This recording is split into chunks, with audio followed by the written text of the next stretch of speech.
Oh nggih. Ini Wis mulai iki.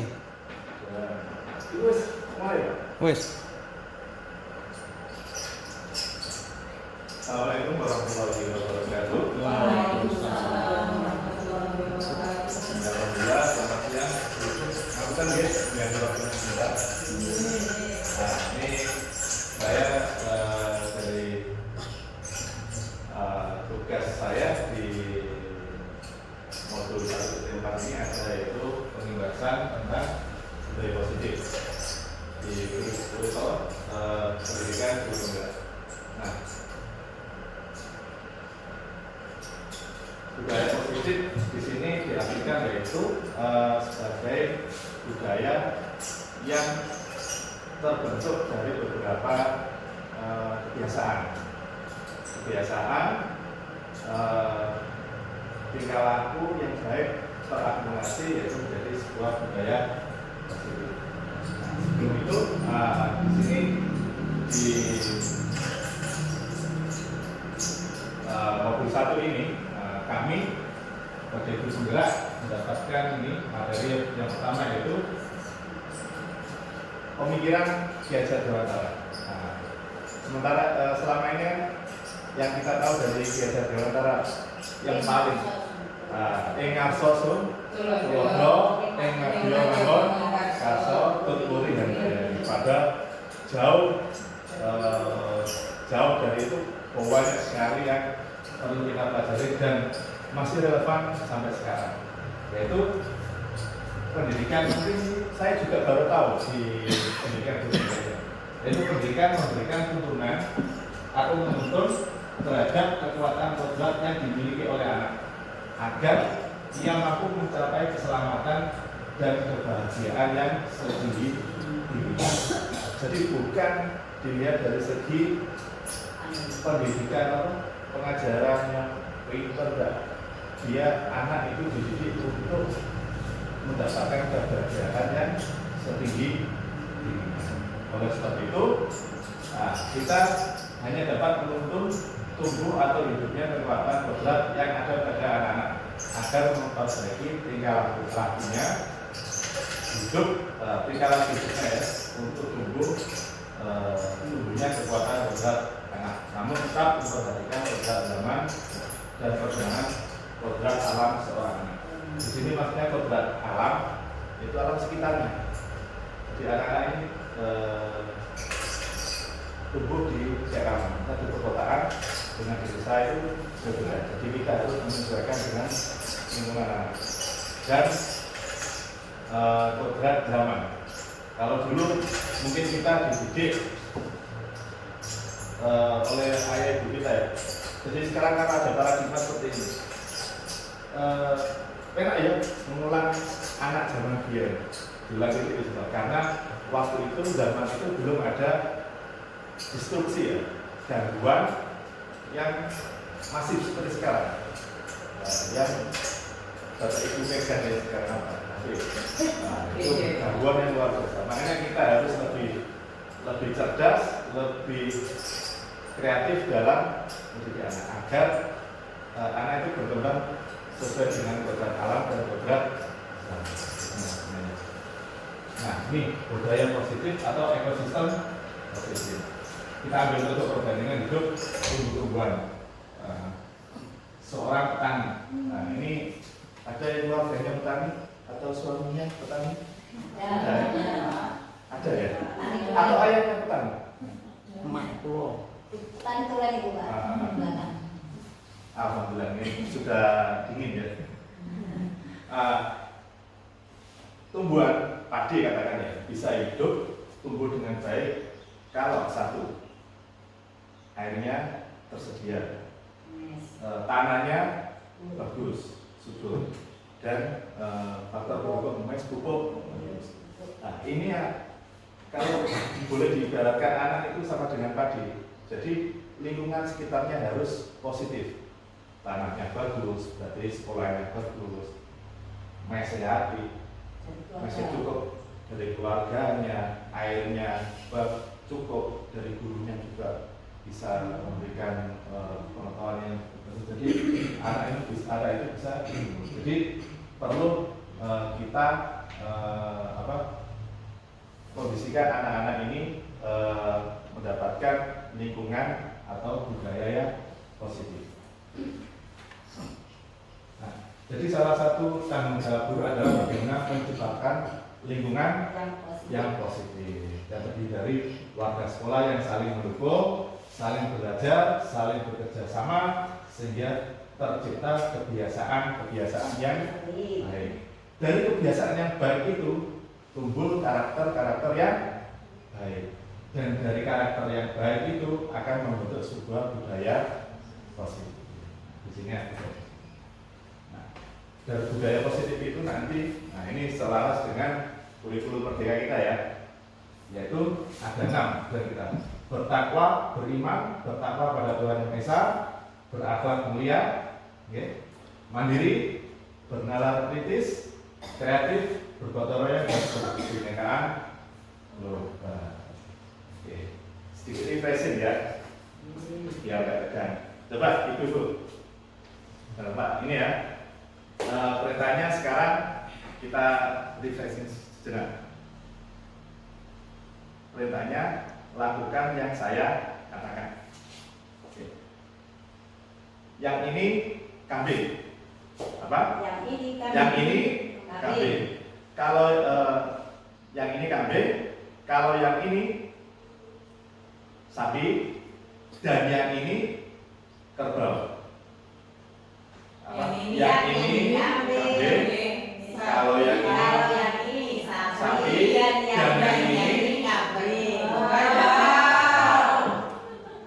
Yang ini Kambing. kalau yang ini Sapi. dan yang ini kerbau. coba ya, perintahnya lakukan yang saya katakan. Kalau yang ini Sapi. Kalau yang ini ya sapi. sapi. Dan yang ini Kerbau. Kambing. Kalau yang ini? Kambing. Kalau yang ini? kalau yang ini Kalau yang ini sapi kerbau. kalau yang ini Kalau yang ini kambing. kalau yang ini Sapi. sapi.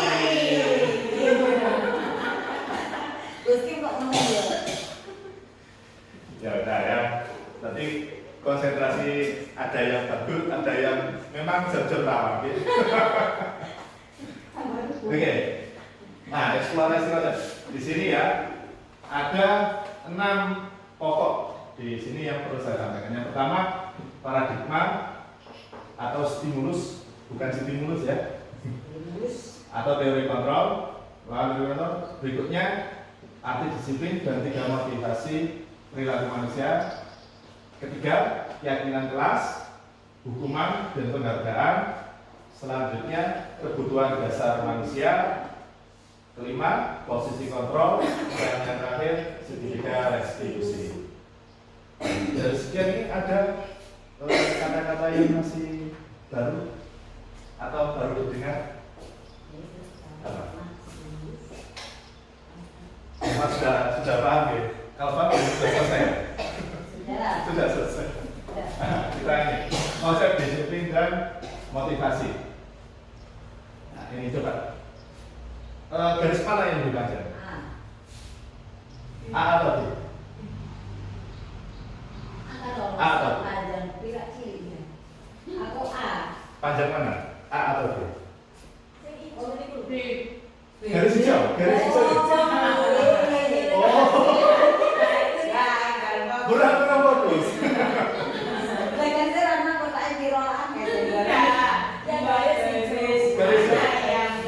Mana yang lebih panjang?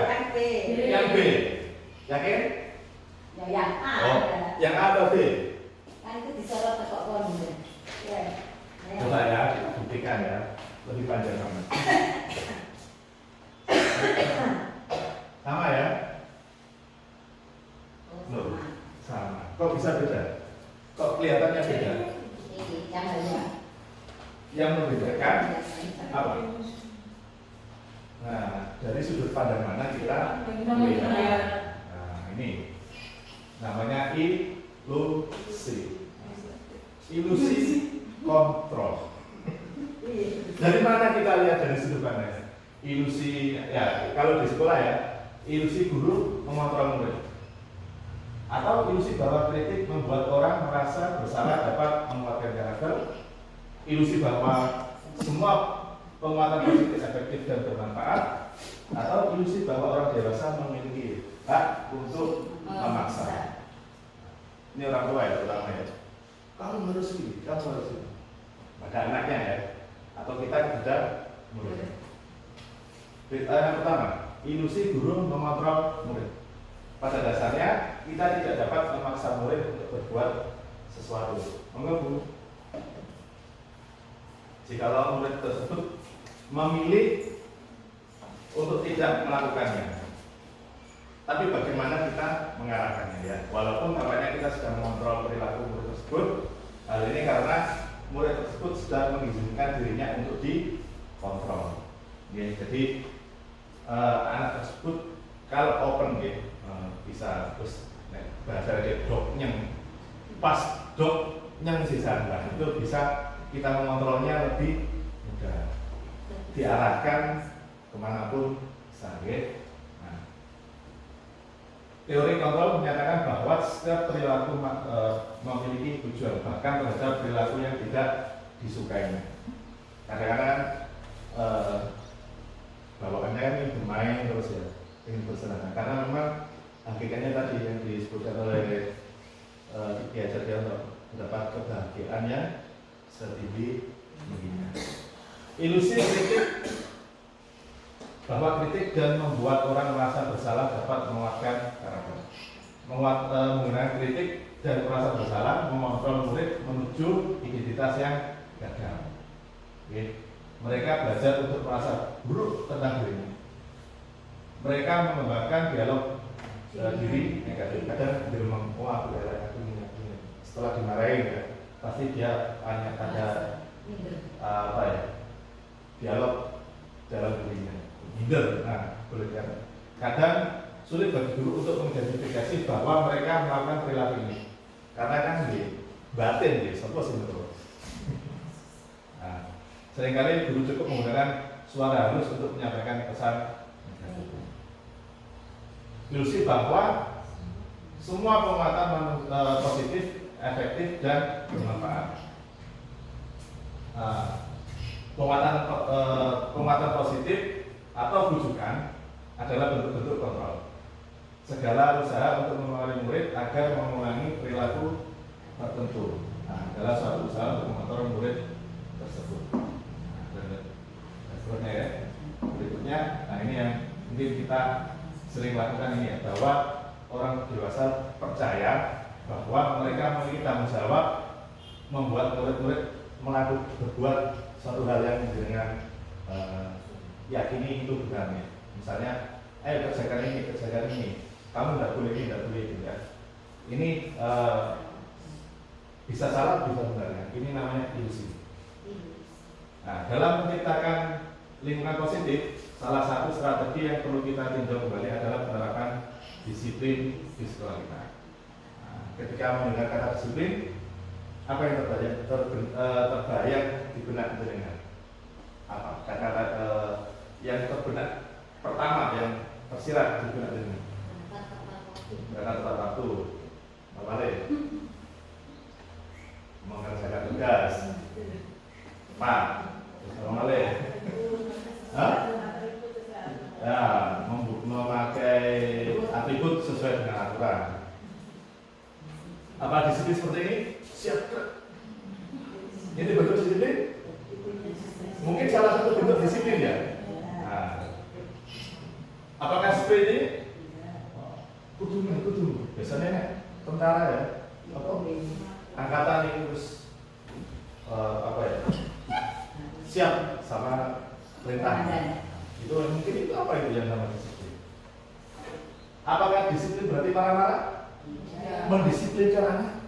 Memarahi anak? Apakah seperti ini? Tentu saja. Bahkan kita tidak ingin telinga anak kita tersengat oleh Kemarin ada yang tersengat tangannya kena ular aja, ini sudah bingung gitu. Apalagi anaknya tersengat ini. Nah, mengapa kita menyakiti telinga anak kita dengan perkataan yang buruk? Bahkan lebih sakit daripada disengat dan bekasnya tidak akan pernah hilang. Ini zaman dia tak. Ya, zaman biyen ya. Tapi kadang kita tidak sadar ya. Kemudian apa sebenarnya disiplin?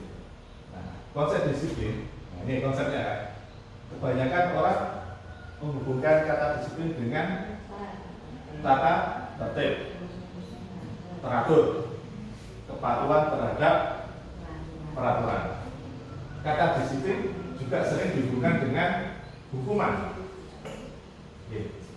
Disiplin itu berarti tidak menaati peraturan, terus dihukum. Nah, ini ya, ini yang mungkin kita selama ini salah.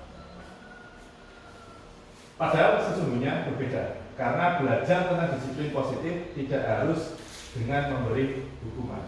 Justru itu ya, memberi hukuman itu adalah salah satu alternatif terakhir. Tetap itu sebuah disiplin, tapi alternatif paling terakhir. Yang perlu, yang sama sekali tidak perlu dilakukan seharusnya. Sehingga disiplin bersifat self disiplin, karena harus dari dirinya sendiri, yaitu kita sendiri yang mewajibkan kita dengan sekeras-keras sebab tetapi jikalau kita tidak cakap dalam melakukan itu, wajiblah guru orang tua membersihkan diri kita, namun tetap dalam suasana yang merdeka, nyaman, tanpa tekanan. Jadi anak-anak itu ditimbulkan kesadarannya untuk melakukan apa yang menjadi suatu kewajiban. Jadi ditimbulkan rasa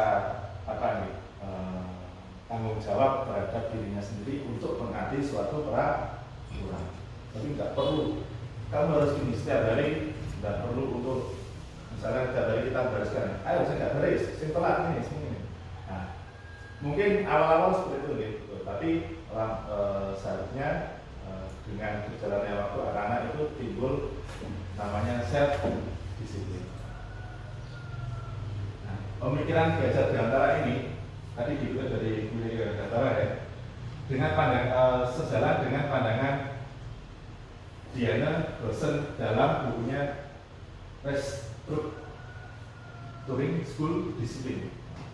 Diana menyatakan bahwa kata disiplin berasal dari bahasa Latin, yaitu disiplina yang berarti belajar.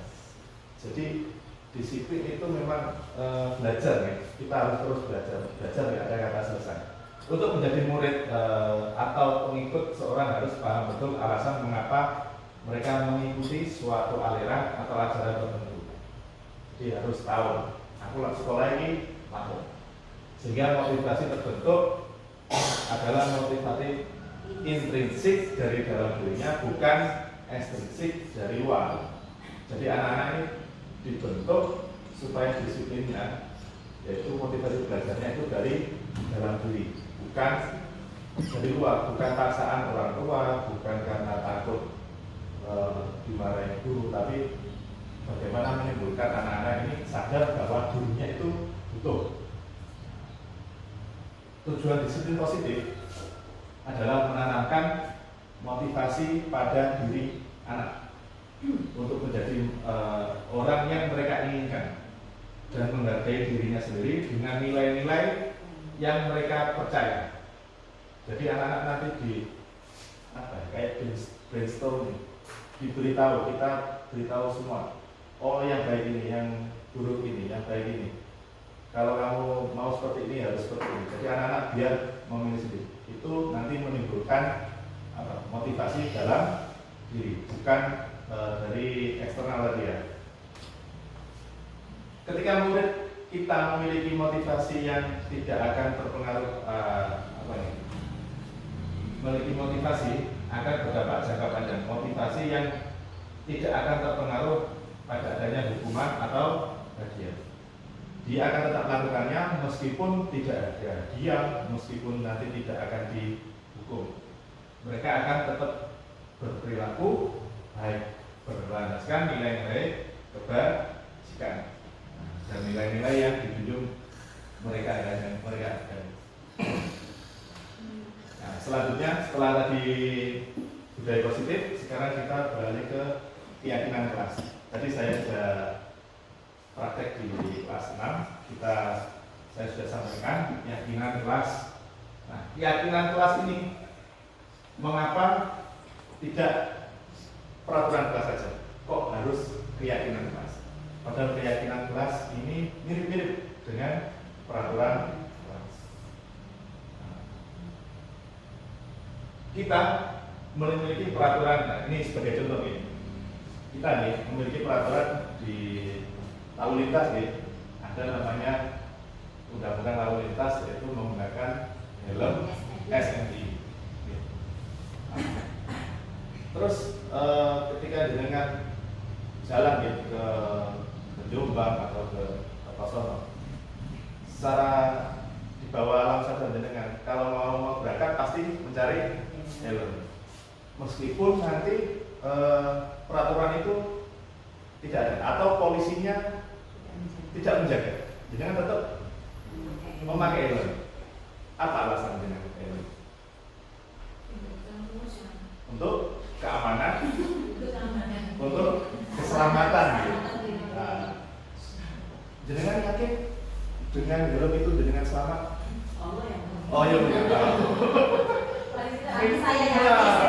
Jenengan yakin dengan saya pakai helm bisa kita yakin mengurangi resiko cedera ketika bukan kita yakin nanti kita pasti jatuh, enggak, karena di jalan siapa yang tahu. Nah, dulu awal-awal diberlakukan helm ya, mungkin waktu dulu ya, helm terus dijaga, polisi harus, dulu kan ada ya polisi yang harus klik, harus SNI untuk kuping gitu. Dulu memang dipaksa, kalau sekarang nggak perlu karena itu menjadi keyakinan. Nah, ketika sudah menjadi keyakinan, nggak disuruh pun akan tetap dilakukan. Nah, makanya kenapa peraturan kelas harus nanti ditingkatkan menjadi keyakinan kelas. Nah, di sini biar anak-anak itu melakukan peraturan kelas yang sudah diyakini mereka itu akan baik pada dirinya. Nah, ini harus naik level. Jadi peraturan menjadi keyakinan. Contoh lagi, waktu kita kemarin tahun 2019 akhir ya, 2020 itu kan ada COVID ya. Setiap orang pakai masker, pasti cuci tangan. Padahal nggak ada aturannya ya. Tapi mereka kita guys meyakini dengan cara itu bisa menjaga diri kita. Itu salah satu bentuk keyakinan. Dan di sini kita sebagai pendidik harus bisa membuat peraturan di dalam kelas itu bisa naik level menjadi keyakinan kelas. Agar kita sebenarnya kalau menjadi keyakinan kita nggak perlu ngobrak-ngobrak nih istilahnya, memberikan instruksi yang berlebihan pada anak. Anak-anak itu sudah meyakini, oh kalau saya belajar pasti akan pintar. Kalau saya mengerjakan PR pasti saya akan lebih tenang gitu. Nah, itu bentuk salah satu keyakinan kelas. Itu salah satunya. Nilai-nilai keselamatan atau kesehatan ini sebuah keyakinan adalah inilah yang kita sebut suatu keyakinan, yaitu nilai kebajikan atau prinsip universal, prinsip yang secara umum yang disepakati bersama secara universal, lepas dari latar belakang suku, negara, bahasa maupun agama. Kesehatan, nggak peduli dia agamanya apa, kalau kesehatan ya tahu kesehatan ini kesehatan tidak punya agama, tidak punya latar belakang, orang dari suku manapun butuh namanya kesehatan. Keselamatan juga termasuk belajar itu tidak memandang latar belakang. Nah, di sini ada dua bentuk ya, ada namanya kesepakatan kelas atau peraturan kelas atau keyakinan kelas. Nah, di sini coba Ibu bandingkan. Mana kata-kata yang sudah menjadi mendarah daging, intinya kalau sudah mendarah daging itu ya, itu sudah menjadi keyakinan kelas. Kalau masih kamu harus ini, tidak boleh ini, tidak boleh itu, nah itu masih peraturan. Kira-kira mana? Yang A atau yang B? Yang keyakinan kelas? Yang A. Terus sekali ini, yang A itu bentuk penerjemahan dari kesepakatan kelas atau peraturan yang sebelah kanan. Yang B menjadi sebuah keyakinan, sebuah pemahaman bagi anak bahwa itu baik dilakukan oleh dirinya. Meskipun itu ditulis kesepakatan kelas ya. Nah, datang tepat waktu tidak masalah. Oh berarti saya harus datang tepat waktu dan mengerjakan sama. Saya harus tertib. Nah, saya aktif dalam pembelajaran. Ini ya, ini sebuah bentuk keyakinan. Berikutnya ada teori motivasi dan perilaku manusia. Ada yang namanya motivasi eksternal. Ini ya, motivasi eksternal ya. Untuk menghindari ketidaknyamanan, misalnya apa yang terjadi apabila apa yang akan terjadi apabila saya tidak melakukannya. Ini berarti kan ada dampak dari luar nih terhadap diri kita ketika tidak melakukannya. Ini termasuk tidak eksternal.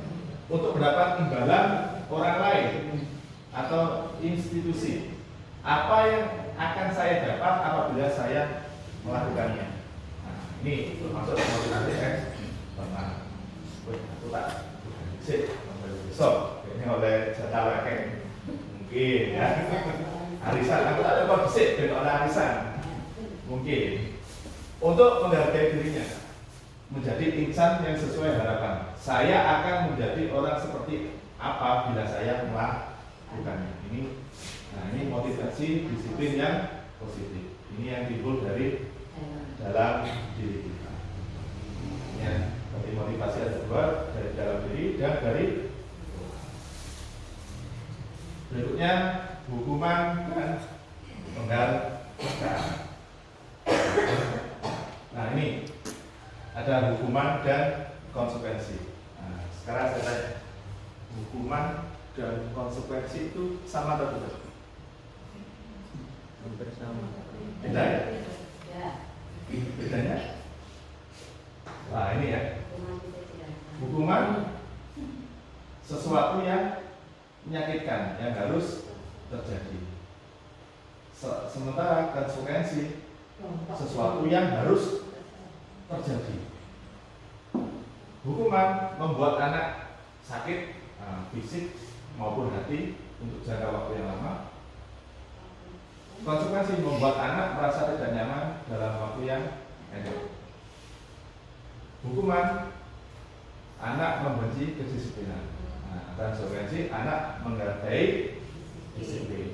Hukuman merupakan suatu paksaan, sementara konsekuensi itu stimulus atau tanggapan. Hukuman mendorong anak menyakiti dirinya. Konsekuensi mendorong anak agar mudah menyesuaikan diri. Nah, ini contoh nih, hukuman dan konsekuensi. Misalnya anak datang telat, ayo lari lapangan 2 kali atau 3 kali, nyapu lantai, itu hukuman. Kalau konsekuensi kita tawarkan atau kesepakatan sebelumnya, naik telat lapor. Misalnya anak sudah paham, naik telat aku akan melakukan seperti ini, itu konsekuensi. Atau anak misalnya menghilangkan atau menyembunyikan benda milik temannya sehingga anak temannya tadi nangis. Konsekuensinya apa? Minta maaf, membantu mencari. Nah, itu konsekuensi. Kalau dihukum tidak menyelesaikan masalah, malah menambah masalah terhadap anak tersebut. Hukuman mendapatkan konsep diri yang buruk karena anak merasa terhakimi ya. Sementara konsekuensi konsep diri menjadi yang lebih baik. Hukuman membuat anak belajar untuk menyembunyikan kesalahan. Pasti nanti tidak dihukum, aku lapor ya. Terus untuk konsekuensi anak belajar untuk mematuhi peraturan. Hukuman, nah ini sifatnya ya, bisa marah, rasa bersalah, dipermalukan, merasa tidak dihargai. Sementara konsekuensi hanya kehilangan hak, dibuat tidak nyaman, diasingkan untuk sementara. Out ya. Jadi anak itu biar merenungkan kesalahan. Ini disadur dari buku 5 Position of Control. Nah, hukuman yang tidak dirancang dan tidak ada hubungan, hukuman itu tidak dirancang dan tidak ada hubungan dengan kesalahan. Di hukuman, wes tak hukum ini. Jadi anak-anak itu tidak ada kesempatan untuk berproses. Nah, ini coba Bapak Ibu pilah-pilah ya. Dari 5 kegiatan ini, mana yang termasuk hukuman, mana yang termasuk konsekuensi. Saya kasih waktu Bapak.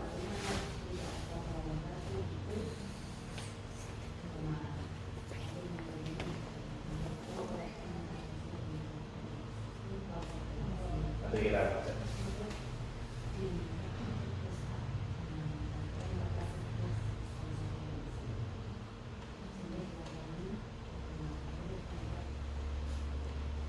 Oke, yang pertama, hukuman atau konsekuensi? Hukuman. Mencatat 100 kali dalam buku saya tidak akan terlambat lagi, karena terlambat bukan tersebut. Ada hubungannya ya dengan terlambat? Ada ya. Dihukum tidak ada hubungannya dengan kesalahan. Lari mengelilingi lapangan basket 2 kali karena terlambat hadir sekolah. Hukuman atau hukuman? Membersihkan coretan yang dibuat di meja.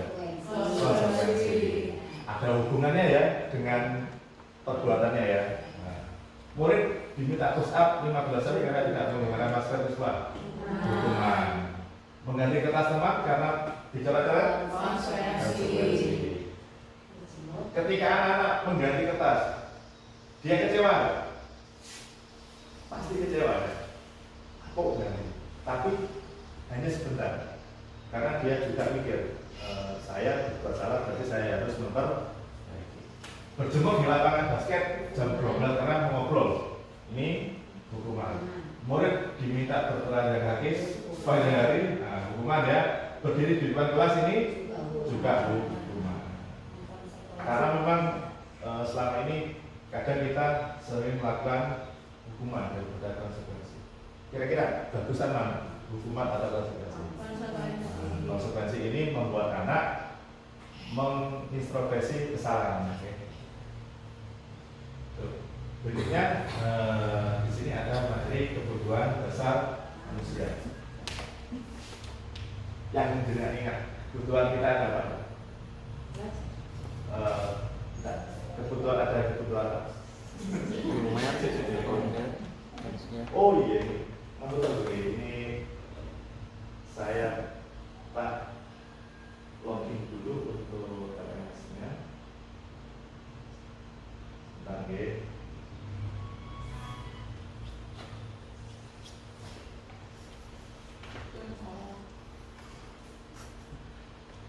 Recording ini.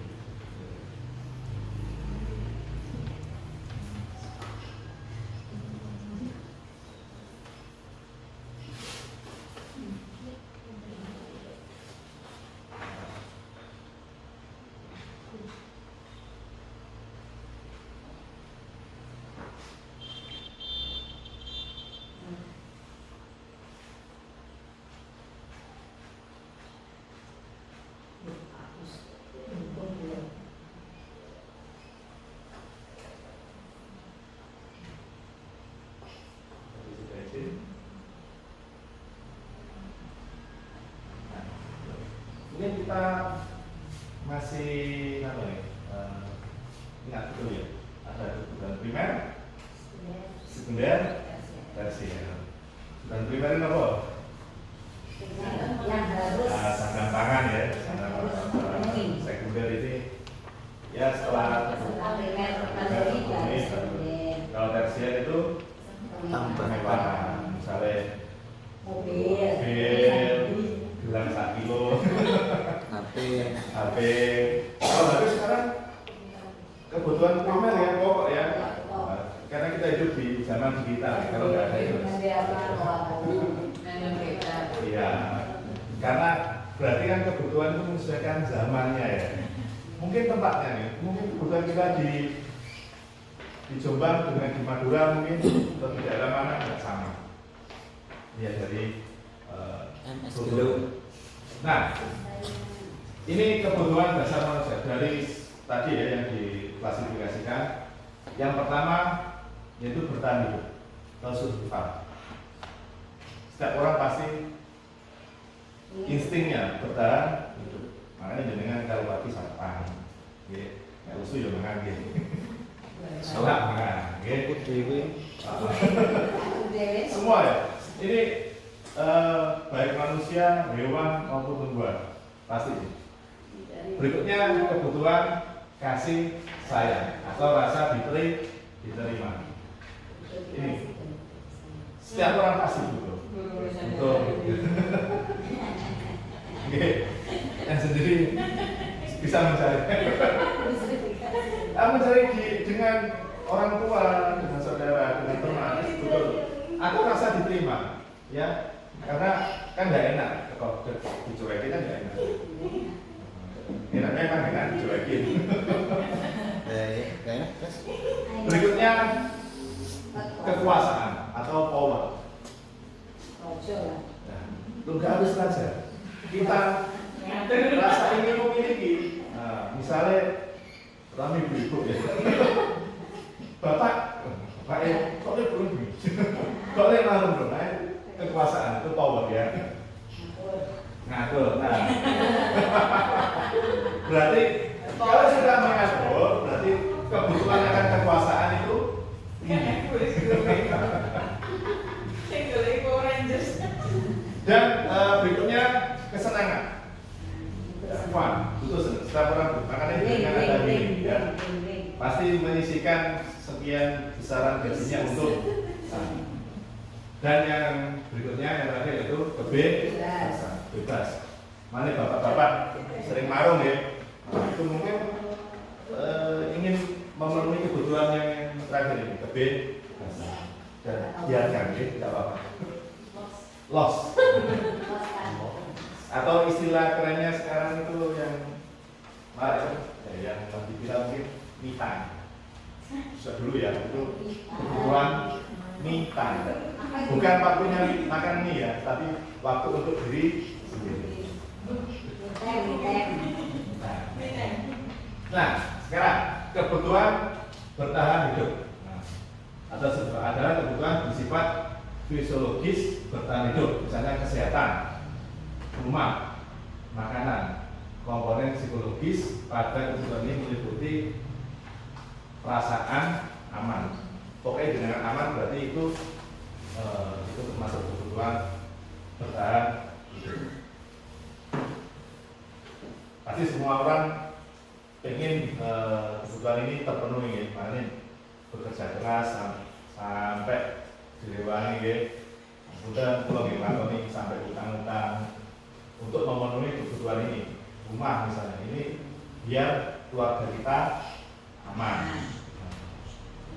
dari ya kadang dapat omongan dari orang gak nyaman, berarti kan kita melindungi diri kita dan keluarga dengan ini timbul dari diri sendiri.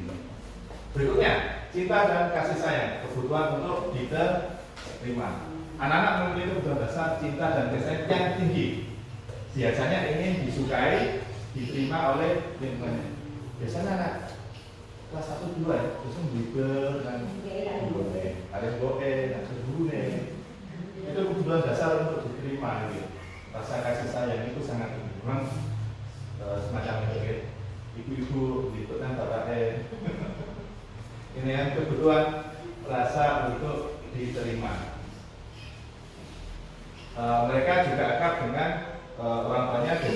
belajar dengan suka atau karena suka dengan gurunya. Dan aku seneng bilang guru, iya aku seneng. Kadang-kadang ceplosan ya ngomong gitu, suka apa? Suka jujur. Nah, bagi mereka teman sebaya sangatlah penting. Mereka juga biasanya suka bekerja dalam kelompok. Harus kadung kelompok karo iki, yo wes ngomong karena dia itu kebutuhan cinta dan kasih sayang. Mungkin dia dalam kelompok itu merasa diterima. Kadang gitu ya, kelompoknya dirobak. Dia menunjukkan mimik yang enggak enak gitu. Mungkin karena dia kebutuhan nomor 2 ini tidak terpenuhi. Berikutnya penguasaan atau kebutuhan pengakuan atas kemampuan. Anak-anak memiliki kebutuhan dasar akan kekuasaan yang tinggi. Biasanya ingin menjadi pemimpin. Contoh ya, di kelas 5 mungkin ada namanya Mbak Dea ya.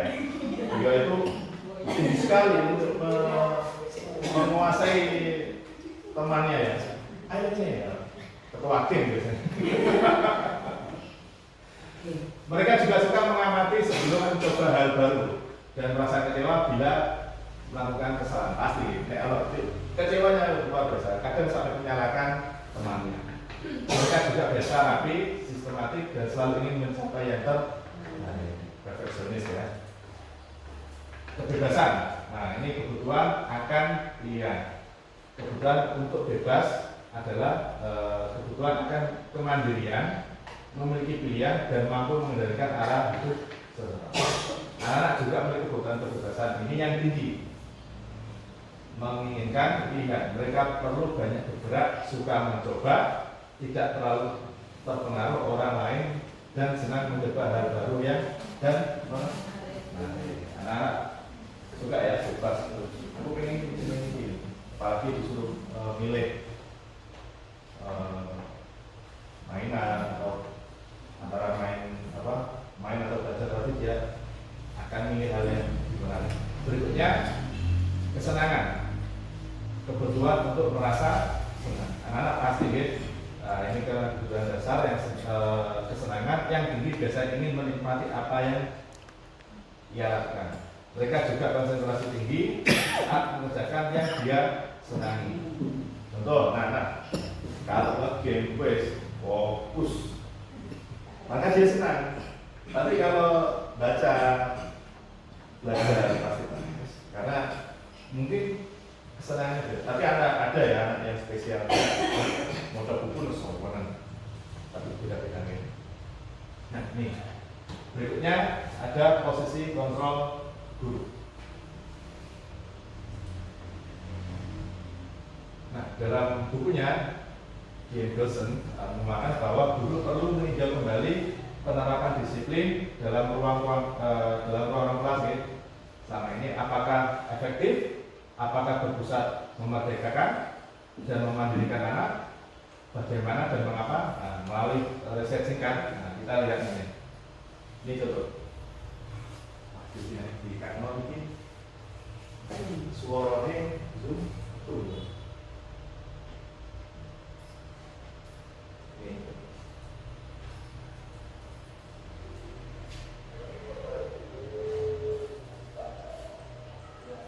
Ini posisi kontrol guru. Ya. Satu sebagai penghubung.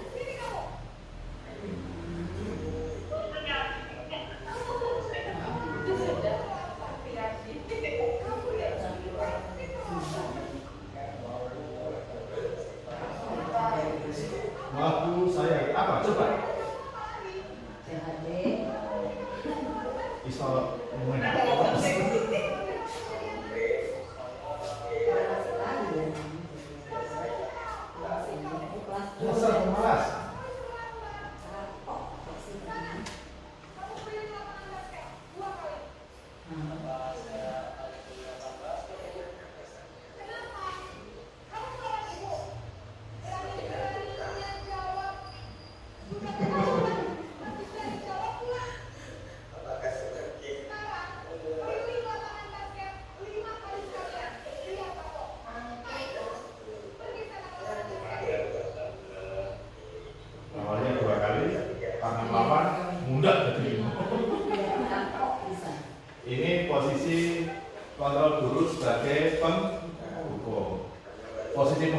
yaitu mengerdik, menunjuk-nunjuk, berkaca panjang, membentak, hukuman verbal maupun fisik. Dampaknya apa?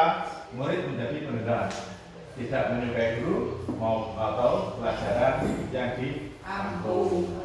Nah, ini dewe ini biar tak tahu diulang gurunya, yang murid judes, mesti pelajaran ini. Nah, berikutnya pembuat orang merasa bersalah. Nah, ini kita lihat. Macet dong ini.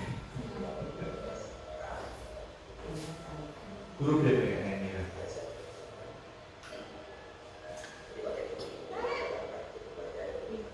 Apa sih? Seperti ini.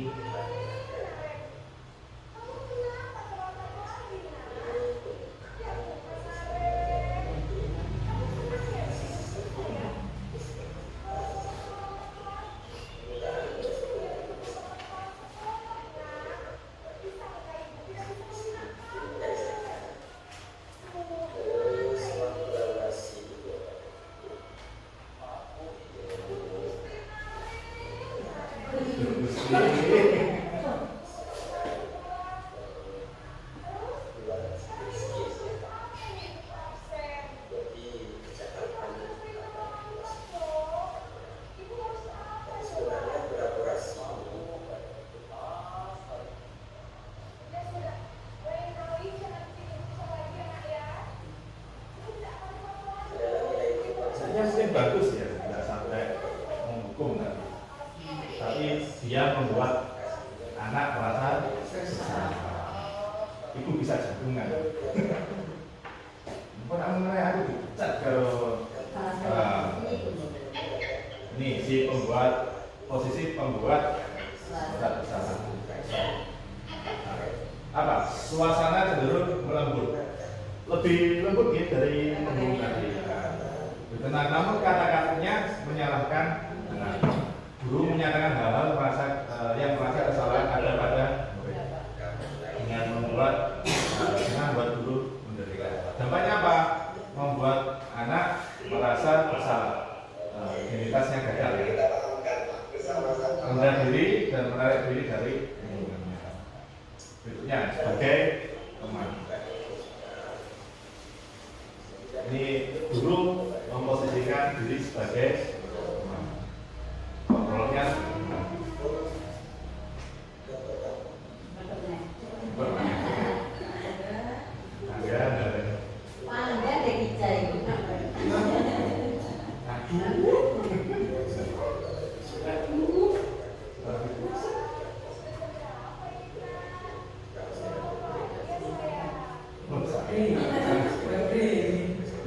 ini pelan terus ya.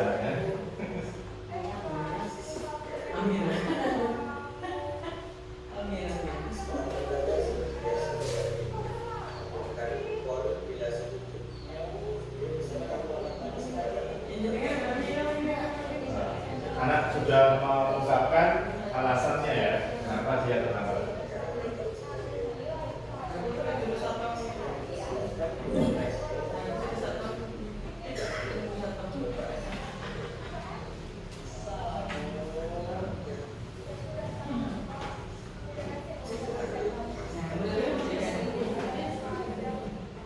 Sesuai anak yang mau demiku apa sih enggak?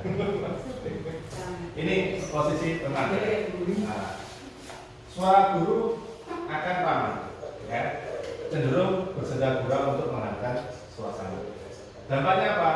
Murid bergantung pada satu orang guru. Ini pasti akan menyukai satu guru itu. Kayak guruku, ya. Murid tidak mandiri dan tidak bisa berpikir untuk dirinya sendiri. Pasti ketergantungan terhadap ini lebih baik ya dari yang pertama tentunya posisi pemantau atau monitor.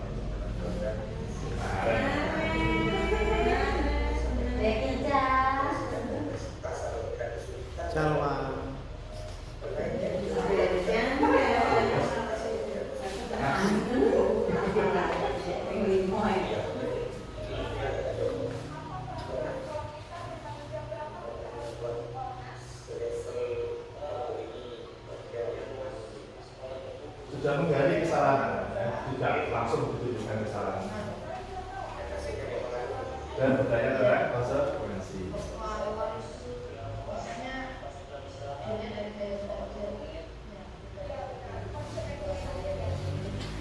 Lima puluh menit.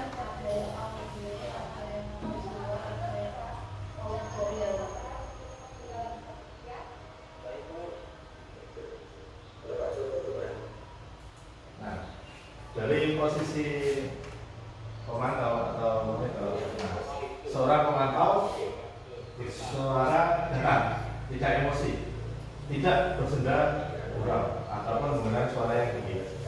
Tercipta identitas positif. Dan tadi kan sudah digali ya, kenapa terlambat, konsekuensinya apa. Nah, pemantau perlu senantiasa memantau pada saat murid diberikan sanksi, maka guru pun harus selalu mengawasi. Dampaknya apa? Murid akan menghitung konsekuensi dan hadiah. Konsekuensinya apa?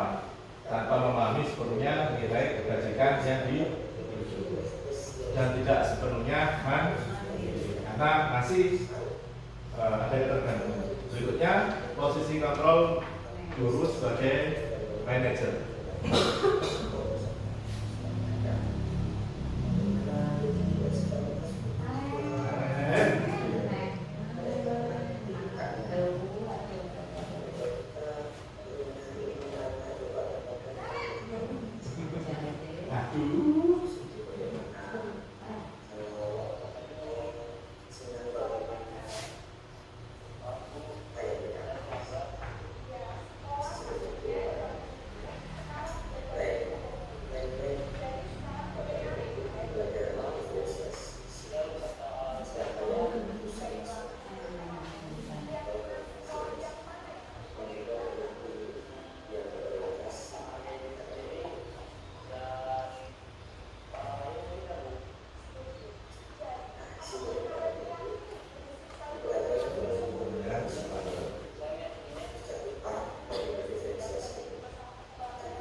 Dicarikan solusi untuk anak tidak melakukan kesalahan.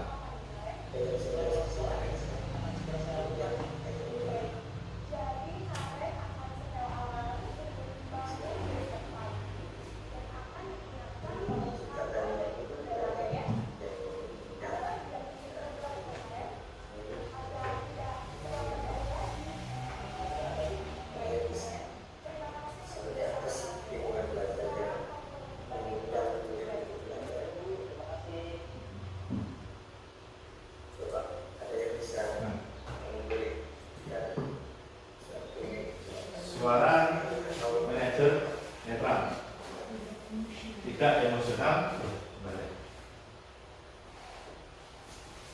tidak terlalu ramah dan tidak bernada tinggi, netral ya, tidak terlalu ramah ini biar anak-anak tidak apa tadi ya, ketergantungan ya, tercipta identitas positif atau berhasil. Jadi anak-anak itu tahu kesalahannya dan tahu cara memperbaikinya.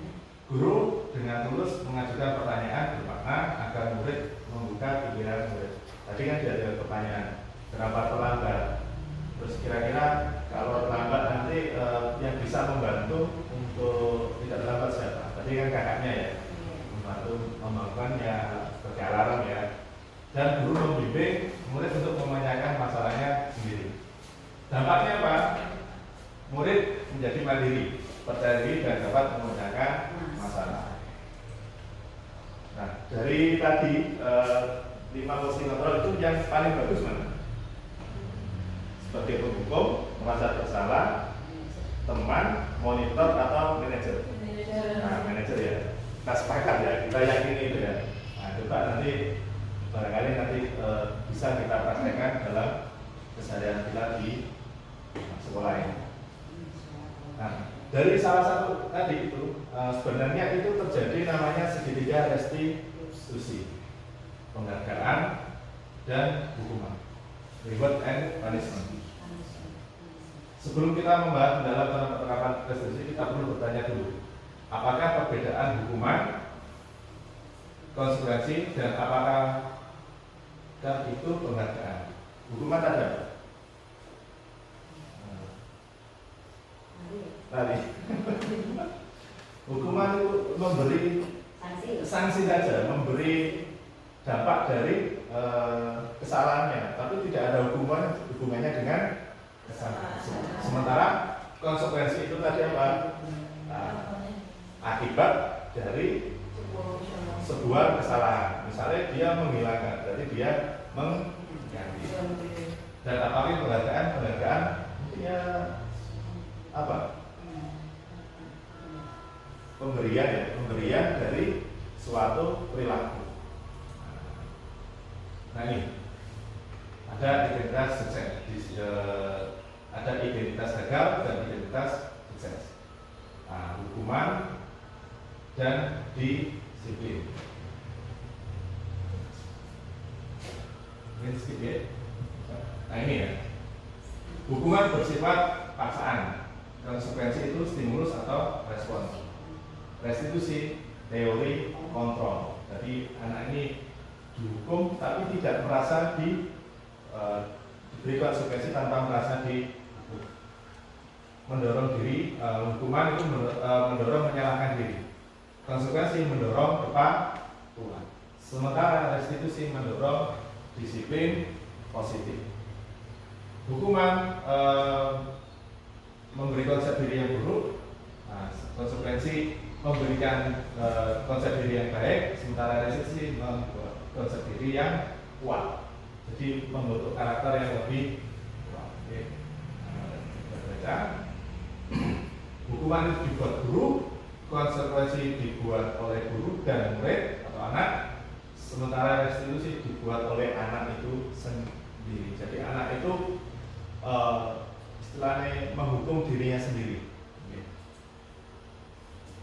Nah, dari Alfifon mengatakan bahwa penghargaan maupun hukuman adalah cara mengontrol perilaku seseorang yang menghancurkan potensi untuk pembelajaran yang sesungguhnya. Betul? Bumi itu.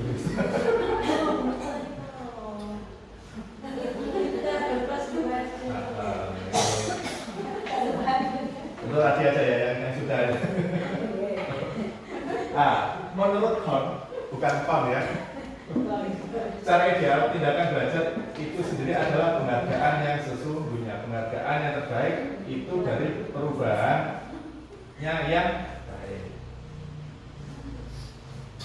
Yuk, kasih dulu ini.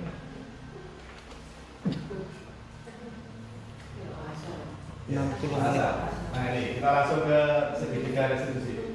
Restitusi adalah proses menciptakan kondisi bagi murid untuk memperbaiki kesalahannya ya, sehingga mereka bisa kembali pada kelompok mereka dengan karakter yang lebih kuat.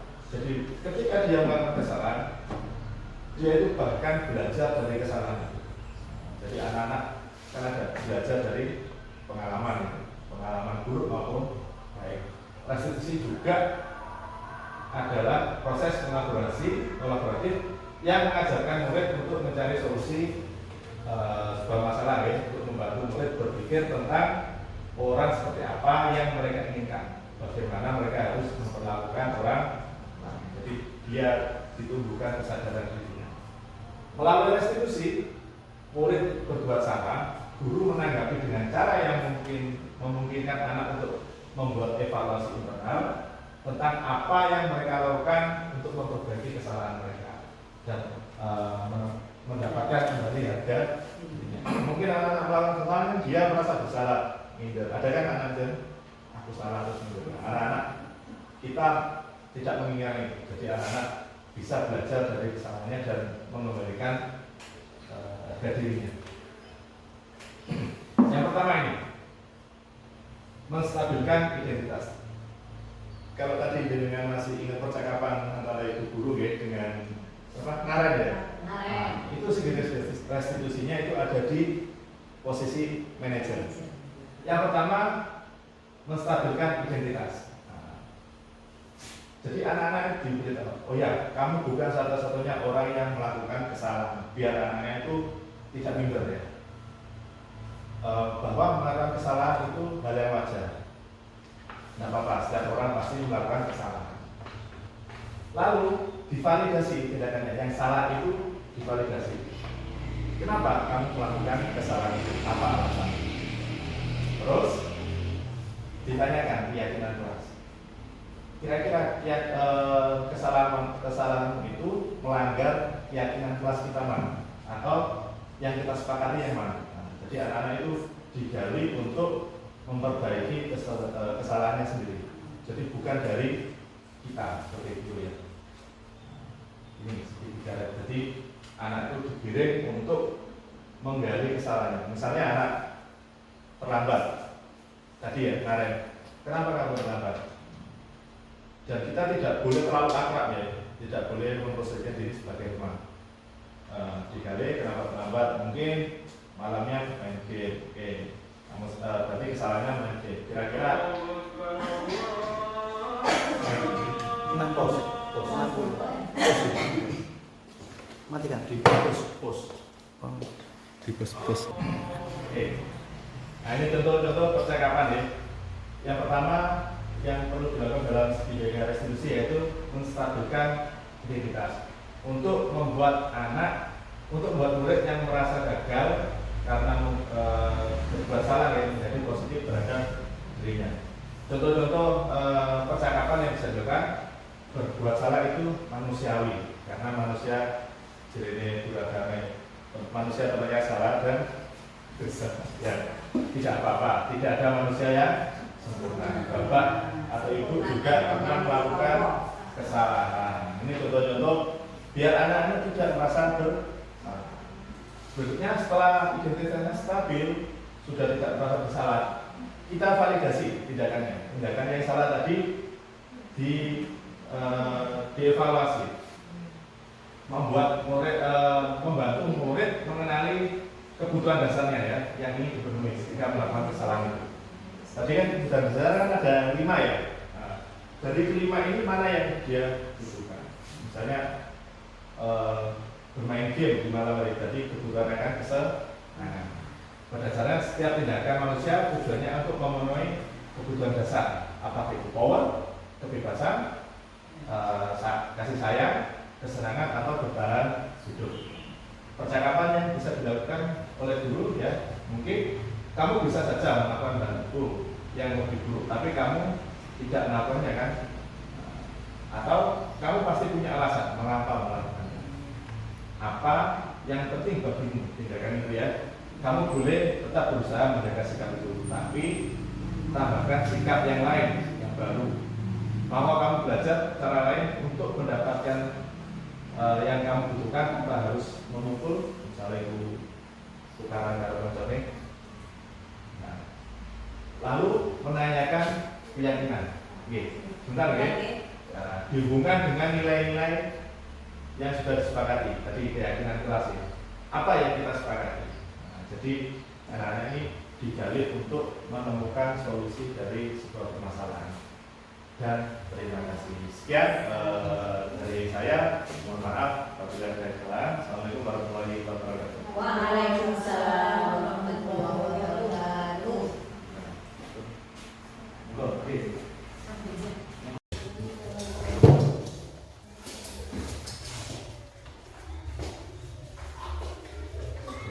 Saya. Assalamualaikum warahmatullahi wabarakatuh.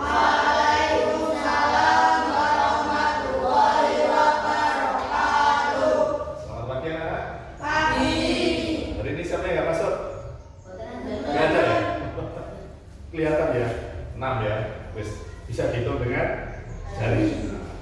Alhamdulillah, sehat semua hari ini? Sarapan? Sarapan, oke.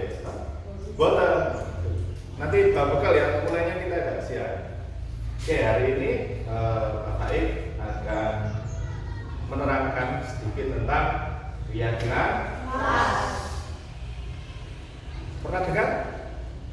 Pernah. Kapan? Keyakinan kelas.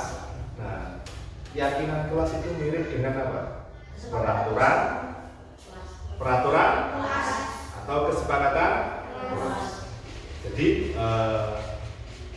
peraturan kelas itu ya, yang kita sepakati. Nah, ini ada beberapa ya kesepakatan kita beberapa waktu lalu yang kita buat. Ada 1, 2, 3, 4, 5, 6, 7. Ada 7 peraturan kelas. Peraturan kelas itu apa? Perintah dan larangan. Apa? Perintah dan larangan. Peraturan kita kelas kita, nah, yang pertama menghormati sesama, menghormati guru dan sesama. Berarti kalian diperintah untuk menghormati baik kepada guru maupun teman. Contohnya menghormati apa? Ada dari situ tuh. Tidak mengolok-olok teman, tidak membuli, ya. Terus berikutnya apa? Jujur, tidak boleh berbohong.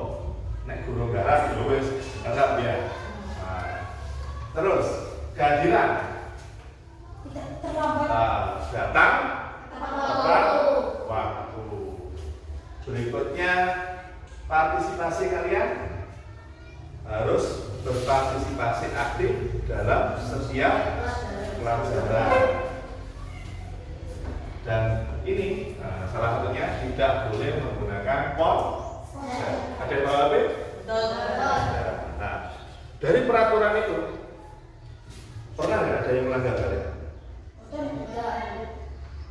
Ada yang terdengar telat? Pernah? Berarti kan melanggar peraturan. Oke, Rifki, kenapa waktu itu kamu datang telat? Bangunnya kesiangan. Kenapa kok bisa bangun kesiangan? Tidak cukup tidur. Berarti kegiatan malamnya luar biasa ya.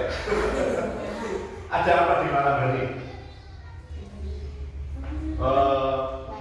Bangun rumah? Mudah dulu? Enggak, apa? Bermain game? Hah? Oh, punya peliharaan? Apa peliharaan? Oh, bebek.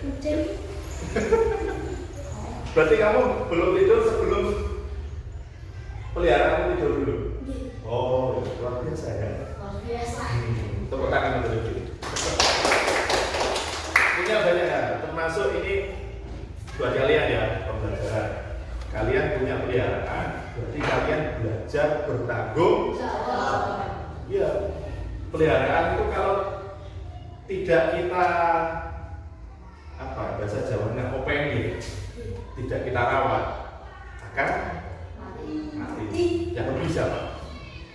Tidak hanya rugi, berdosa ya, karena dia itu makhluk hidup di bawah tanggung jawab. Ada lagi yang punya peliharaan burung, kucing? Oh, burung. Pedus? Punya? Kambing. Tapi kamu dibantu orang tua ya untuk peliharaan. Itu bagus untuk menimbulkan tamu. Tapi perlu diingat untuk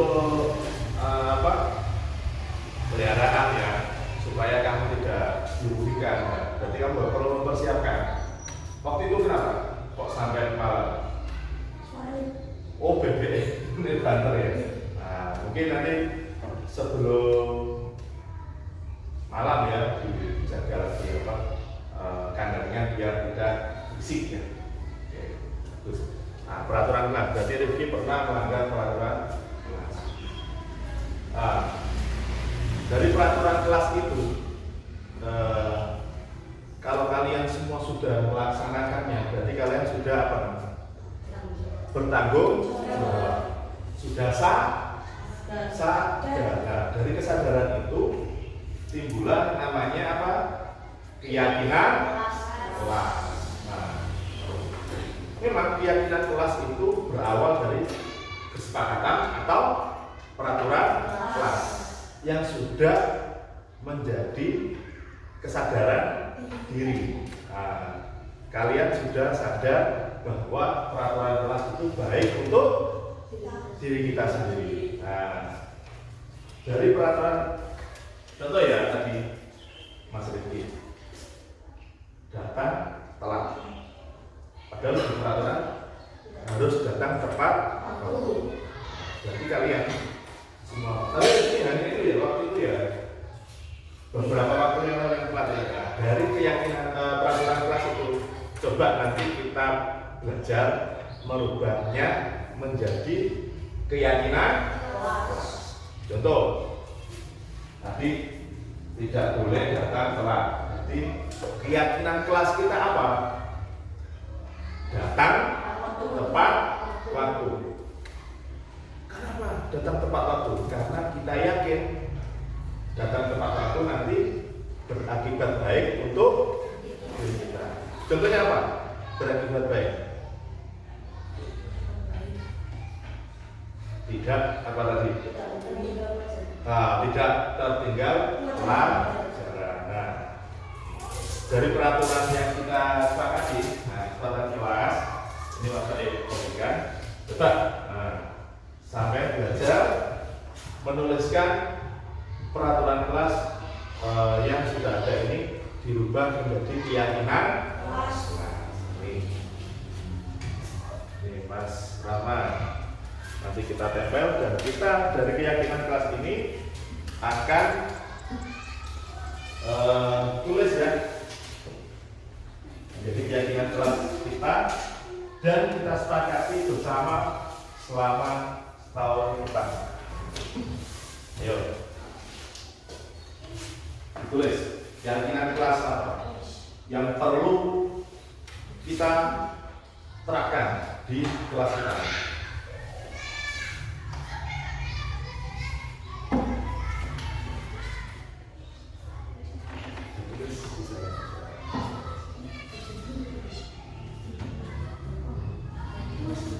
Satu tadi terus apa lagi?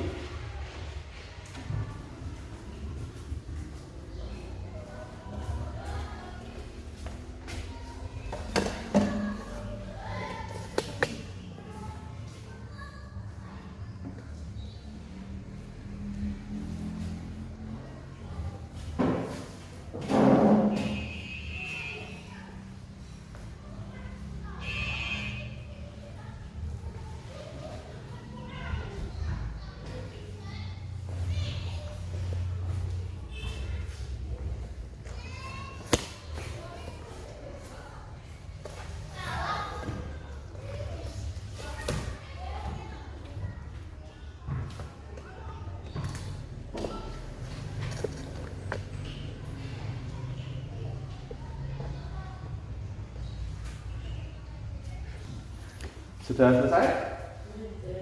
Loh, dari peraturan dan kesepakatan kelas kita saling menghargai, jujur, tidak menggunakan konsep, kehadiran tepat waktu, aktif dalam pelajaran, menghormati sesama, bersikap sopan dan santun. Itu yang kita sepakati di awal itu sudah kita. Dari kesepakatan itu juga menjadi keyakinan kelas.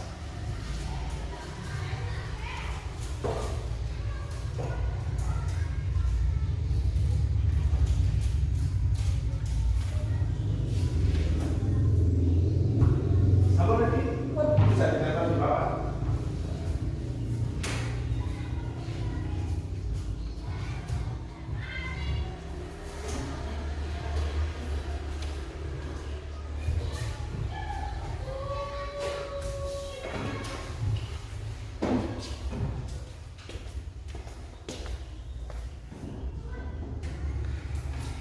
Alhamdulillah semua sudah selesai menuliskan keyakinan kelas. Coba kita review satu-satu ya. Di review nggak ada apa ya. Nggak ada namanya toh. Nah, di sini ada yang menuliskan keyakinan datang tepat waktu, sopan dan santun, menghargai teman, dan aktif dalam pembelajaran. Luar biasa ya. Ini sama, datang tepat waktu, tidak mengolok-olok teman. Nah, ini ya.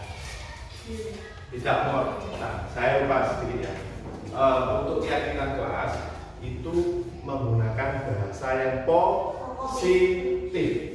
Berarti kita hilangkan kata tidak mengolok-olok, berarti menghormati teman.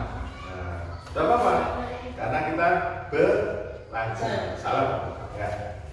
Itu keyakinan kelas. Harus dari kata-kata positif. Ini jujur. Nah, ini jujur ya. Berarti kita yakin kalau kita jujur akan berdampak baik bagi kita. Saling menghormati. Tepuk tangan untuk kita. Jadi kalian harus yakin dengan keyakinan kelas bahwa keyakinan kelas itu akan berdampak positif atau berdampak baik bagi kita. Paham ya? Oke, sekian dulu keyakinan kelas hari ini. Semoga kalian bisa mempraktekkan keyakinan kelas ini ya. Untuk apa? Untuk kebaikan diri kita dan orang yang ada di kelas ya, karena kita lingkupnya di kelas. Oke, terima kasih. Sekian, assalamualaikum warahmatullahi wabarakatuh.